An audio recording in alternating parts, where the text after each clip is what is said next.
We'll talk a little bit about the features of the ProTool 150. So you've got water source in, which you can turn off with a valve at the beginning.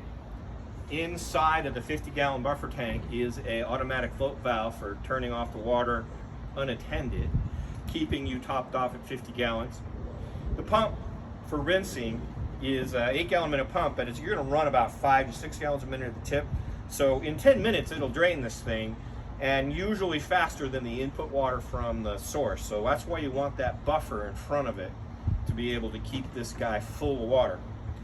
Your SH tank at 100, you go off and fill with 12.5, and it blends up with your surfactant. And this is a whip draw tube, so you can change your chemistry depending upon the surface you're trying to clean.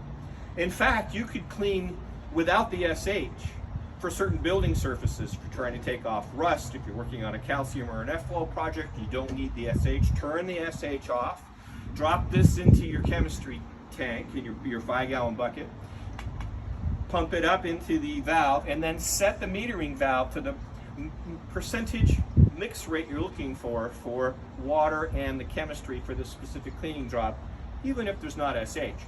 Switch this back into your house wash mix, in this case ProTool stick, reset the valve to the number you need for doing that house wash, turn on your SH, and now you're doing house wash again.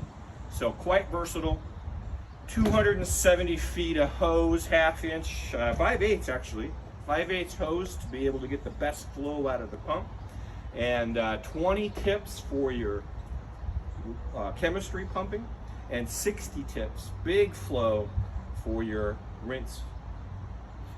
All aluminum construction, very little maintenance in this instance, pretty simple to use. ProTool Blend 150.